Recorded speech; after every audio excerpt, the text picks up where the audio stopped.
Hello students, welcome to the statistics class.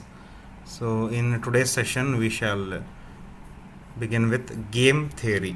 Okay, so let us discuss about the definition of a game, how it was developed, and some basic definitions attached to it. So competition is a key word in the business world. Okay, so not only in business world, in any uh, phenomena, competition always exists. Okay, for example, candidates fighting an election, advertising and campaigning by different business firms for marketing a product, countries fighting military battles. So all these examples given here are relevant to us today. For example, in the recent past we had elections in 5 states. So you can see, if you watch the news channels every night, then you could have seen in numerous number of debates going on, parties, their representatives throwing accusations on each other, news channels discussing who will win how much seats. So all of these are based on some form of speculations. So that is one thing. Advertising and campaigning by different business firms. So you can see there are a lot of products whose business owners use very smart campaigns to make sure their businesses are expanding properly. The very best example here being, recently there was a huge line of advertisements of cred. So they were using every nostalgic product, sorry, every nostalgic moment for the advertisement, and it was really attractive. Or countries fighting military battles. Recently there is a war going on between Russia and Ukraine, and some countries are involved in it, and it is hurting a lot of business interests, and mainly it is hurting common people. But anyways, the war going on, someone has to win, someone has to lose. So this is a competitive situation here. War cannot be exactly said as a competitive situation, but it is a situation where a tussle is going on and one has to win, the other one has to lose. Okay, so in all these situations, taking effective decision plays a vital role, as one's decision is controlled by the decisions of all concerned competitors. Such a competitive situation is called game. So any competitive situation is called as a game. Okay, so this game theory was developed by John von Neumann in 20th century, who is also known as the father of the game theory. This theory deals with mathematical analysis of some simple competitive situations. This theory does not describe how a game should be played, but only describes the principles and the procedure by which the strategy should be selected. So whatever game it is, whatever situation it is, we always have a strategy to win. Okay, for example, if it's a war, then there will be a strategy here. So in previous days, compared to previous days, today the strategy is not just that the foot soldiers are going on the field and fighting, but there are a lot of other game going on behind the screens as well. So if you analyze it like this, so in every situation you have to adopt some strategy to win the respective battle in front of you. Okay, so game theory exactly doesn't give you a system or a structure to win. It is not a, like you will adopt this strategy and you will 100% win the game. No, it is not like that. But based upon the rules and regulations of the game, we can select some strategies which there are possibilities of winning the game. So this is what game theory deals with. It deals with the mathematical analysis of some simple competitive situations. Okay, so this is your introduction for game theory.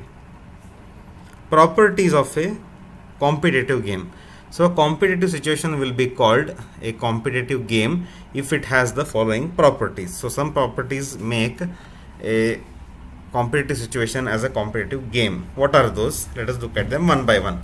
There are finite number of competitors called players or participants. So now let us take an example of chess here. So if you play chess, there will be two players. One will be dealing with the white coins, and the another one will be dealing with the black coins. Okay, or soldiers. So two people are involved here, so they are finite in number.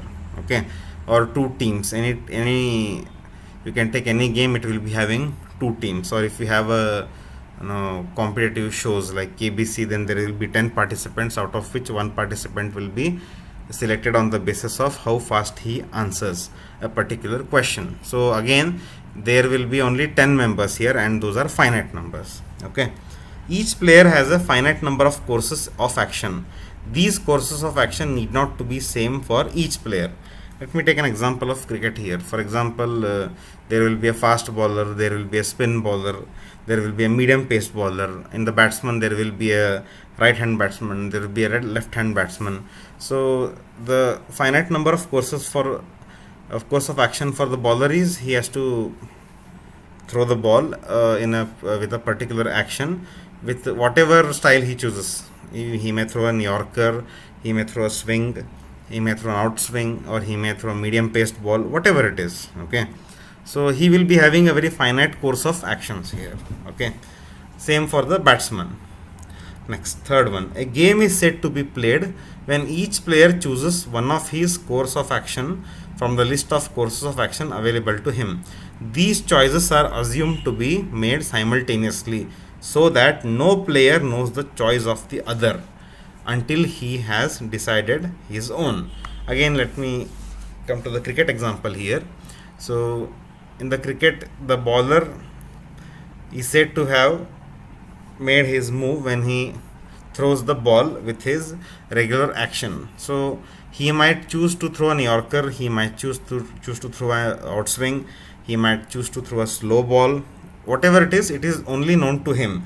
The batsman doesn't know what ball he will throw at that particular moment. Okay, but if you look at the batsman's perspective, again a batsman can choose to leave the ball, or the batsman can choose to just play it, just touch it, or the batsman can choose to hit a shot depending upon his assumption of what the bowler might throw the ball. So in this situation, you can say when the bowler has thrown the ball, when the batsman hits the ball or misses the ball and the keeper catches it, so we can say that a game is being played. Okay, next, every combination of course of action is associated with an outcome which may be positive, negative, or zero to each player. The outcome may be money, points, etc. This payment is called as payoff or gain. So if a bowler throws a ball and he gets a wicket, he makes sure also he succeeds in getting the batsman clean bowled or caught behind the wicket or LBW. So he gains one wicket. That one wicket is his 1 point. That is his gain. Okay. Or if the bowler throws the ball and the batsman hits a six, so that is the gain made by the batsman here. So he has gained 6 runs or 6 points. So that is the payoff or gain of batsman. So these are the 4 steps which makes a competitive situation a competitive game, or these are the 4 properties of a competitive game. Okay, so next thing is we need to understand some important terms in game theory. So what is the important terms here? Let us look at them one by one. N person game. A game with n participants is called n person game. So a game involving n participants, that is more than 1 or 2 participants, is called as a n person game. Sorry, more than 2 participants, 2 or more than 2 participants is called as a n person game. Okay, 2 person game. A game involving 2 participants is called 2 person game. Again, for example, chess, or in cricket you can say there will be 2 teams competing against each other. Okay, so that is called as a 2 person game. Strategy. The strategy of a player is predetermined by is a predetermined rule by which a player determines his course of action.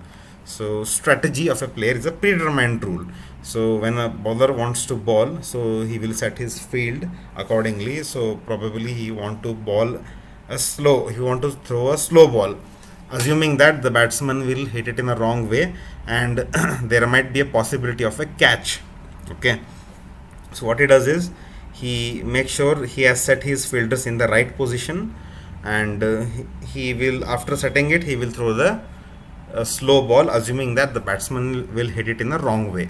Okay, so that is his strategy here. Okay, so this is called as a strategy. It is predetermined and it is known only to the bowler. Okay, similarly, the batsman will be in his mind, he will be like, if he throws a slow ball, I will try to just flick it, or if he tries to throw a slow ball, I will come in the foot front and hit it. Probably he will aiming for a six. Okay, so that is the batsman strategy. Okay, so this is a predetermined rule in their own in their realm, which they will apply while playing a game. Okay, there are two types of strategies: pure strategy and mixed strategy. So what is a pure strategy? If a player decides to use only one particular course of action, irrespective of the course of action chosen by his opponent during every play, the strategy is said to be pure strategy. So if a player applies only one strategy every time, no matter whatever strategy is used by his opponent, it is called as a pure strategy. Mixed strategy: if a player decides to use all or some of his available course of action in some fixed proportion, he is said to use mixed strategy. So if the player decides to use all of his or some of his available course of action in some fixed proportion, then he's said to use mixed strategy. So the very best example of this could be, if you all remember Mahabharat, in that the opponents of Arjun were all, some of them one was his teacher, one was his great great grandfather, and all of them were his cousins. So anyways, when a war is going on, one has to win and one has to lose. So if you remember Bhishma Pitamaha, he was a very strong person and he was almost undefeated. So no one could defeat him. So the only thing that could defeat him was his oath that he will never fight against a woman or a transgender or a queer. No offense here.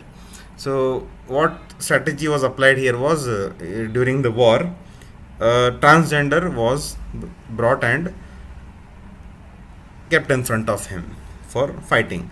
So what Bhishma Pitama does is he will not fight and he throws away his bow. And now Krishna instructs Arjun to hit him with arrows, and he hits him. So that was one strategy used by Krishna and Arjuna to bring down one warrior, okay, one of his opponents.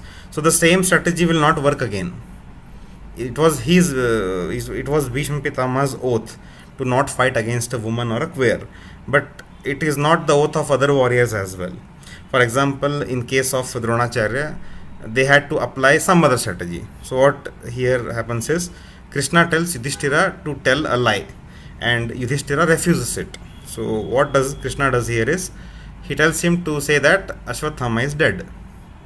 So Yudhishthira is in a troublesome situation now. He will not lie because he has an oath of not lying. But so what he does is, he says shloka where he says Ashwathama hataha narovaha kunjarovaha. So Ashwathama is dead, but I don't know whether it is a human or an elephant. So what happens is, exactly when he is about to say this, an elephant dies, and that elephant's name is Ashwathama. So Yudhishthira recites the shloka loudly. He says Ashwathamo hataha. As soon as he says this, the conch or some bugle is blown behind him. So when he says as soon as he is trying to say the second line, that second line is muted, because muted in the sound of that bugle. So Dronacharya hears only first sentence, so the first line, that is Ashwathamo hataha, and he assumes that his son is dead. So what he does is, he becomes agonized and he throws his bow away and he says, I will not fight anymore. And he is in a very sad state. Now Krishna tells, this is the right time, shoot the arrow, and Arjun shoots the arrow, and hence Dronacharya dies. So this is what you can call as a strategy. So this was another move made by Krishna and Arjuna. So they get several of their opponents eliminated using different strategies. So you know about Karna and everyone. Okay, so this is called as a mixed strategy. Okay, next, zero sum game, a game in which the sum of payoffs of the players is zero is called zero sum game. So a game in which the payoff of the players is zero is called a zero sum game. So if a bowler throws the ball and the batsman does nothing or just flicks it without any run, so here neither the bowler has gained anything nor the batsman has gained anything. So here the payoff is zero for both of them. So it is called as zero sum game. Two-person zero sum game, a game with two players in which the gain of one player is loss of the other player is called two-person zero sum game. So if the bowler throws the ball and the batsman gets out, so it is a gain for the bowler, his team, but it is a loss for the opponent team. So one's loss is another one's profit or gain. So this is called as a two-person zero sum game. Payoff matrix, it is a table showing how payments are made at the end of each play or a game. For example, here there is a matrix. So this is the payoff matrix of player A. Okay, so here A11, so here A1, A2, so on up till AM are been written here. So these are the course of actions of player A, and B1, B2, so on up till Bn. These are the course of actions of player B. So A played A1 and B played with the course of action B1, and the gain here is A11. So this is the gain of player A. If it's a positive number, that means player A has won and player B has lost. And if here there is a negative number, that means player A has lost and player B has won. Okay, so player A has lost using the step A1 and player B has gained using the step B1. So if it's a negative number here, it's the gain of player B and loss of player A. This matrix belongs to, or this matrix is of player A. So if the positive number, that is the player A's gain, and if it's a negative number, that means it's the loss of player A. Okay, so this is called as a payoff matrix. Next, maxi-min. The maximum of row minimums is known as maxi-min. Okay, for example, let me come back to the matrix here again. So there are rows here A1, A11, A12, so on up till A1n, A21, A22, so on up till A2n, and like this. So these are some m number of rows here. So of these rows, the minimums are taken and written here. So whatever the maximum of those minimums, it is called as maxi-min. Similarly, minimax. The minimum of column maximums is known as minimax. Okay, so here B1, so it has A11, A21, so on up till AM1, A12, A22, so on up till AM2, so on up till A1n, A2n, so on up till AMN. So these columns, so of these all columns, their maximum values are taken and written here. Okay, and of those maximums, whichever is minimum, that is called as a mini max, minimum of column maximums. Okay, saddle point, the position in the payoff matrix where maximin and minimax coincide is called the saddle point. Okay, so wherever, in whichever point this maximum of row minimums and minimum of row column maximums, wherever they coincide, they are called, that point is called as the saddle point. Okay, next, value of the game. The payoff at the position of the saddle point is the value of the game. It is the expected gain of player A when both players adopt optimal strategies. For example, if at this point the maximin and minimax both coincide, and here the value is, suppose, say 6, that means A has applied his move A2 and B has applied his move Bn. Okay, So the value here is 6. That means player A has gained 6 points from player B using the strategy A2 and B using the strategy BN. So whatever value is there here, it is called as value of the game. Okay. Fair game. A game is said to be fair if the value of the game is 0. Okay, suppose if at the saddle point the number is 0, then it is called as a fair game. If it is not 0, then it is just some output, but if it is 0, then it is called as a fair game. Okay, so this is your payoff matrix of player A. If you write it in reverse, okay, so whatever the negative numbers will be there here, it will be positive, and whatever positive numbers are there, it will be negative. Suppose in this place here, if it is -6, that -6 is the loss of player A and gain of player B. Now if you write it in reverse, then here you are writing player B and here you are writing the player A. Okay, so at that time this -6 will be written as 6 because B has gained it from A, and you have written the matrix in reverse. Okay, so this is called as your payoff matrix. Okay, so these are some basic concepts that you need to understand. Okay, so that's it in the video.